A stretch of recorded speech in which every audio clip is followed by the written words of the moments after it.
we're talking about what's in the papers for today, you know, talking about like obituaries for some reason. And he was like, Chris, if I died today, would you put me on the front page of the Red and Black? And I was like, I was like, yes, I would. And he was like, Chris, would you put me above the fold? And I was like, maybe your eyebrows. And the whole class gasped, and one person, maybe he was even doing it, was like, Carolyn! And he just did his distinctive Fink laugh, like threw off his glasses, and he was like, bah, bah, bah. Outside of my family, you're the most important person in my life. To me, that's true.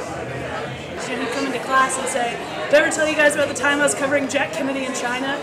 We'd all kind of sit there and couldn't believe that we were in the same room with this man. And even if he had told the story already, we let him tell it again because we just wanted to be in his presence and learn from him. He was terrifying. I met him when I was 17. I wrote something for the Red and Black that he liked and summoned me to his class. And I remember like the clack of the typewriter when I was outside the door.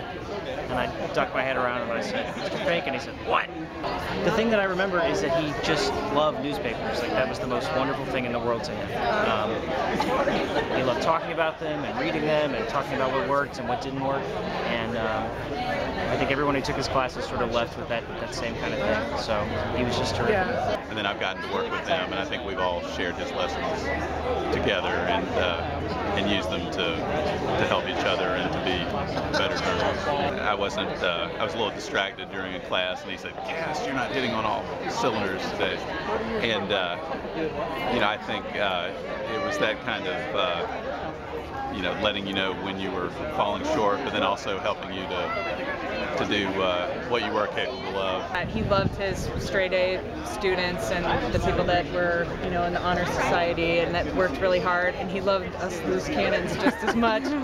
He definitely saw something in me that a lot of others might not have been able to recognize. And so he comes in with a copy of the paper because he always did, and I'm thinking, oh, what's he gonna say? This is my first issue of the Red and Black, and he kind of holds it up and he's like, we're going to talk about this, and he proceeded to spend the next 15 minutes just shredding everything, like every typo, every bad lead, every article that didn't really have a point. And I was like, I remember sitting there thinking, it's going to be like this for the rest of the semester. And he cared enough to push us to not just throw something out there and be done with it, but to actually try and to work hard and to care, you know, to put into our writing something that mattered, and I've always valued him for that. I think that was one of the best things that he could have done for us. It made me cross out one of my sports stories that ran on the front page of the Red and Black ones, and the whole thing, he said if he could still see any of the words, then that was too many of the words for me to be able. He was not a fan of anything other than it's hard, and he was on the front of it.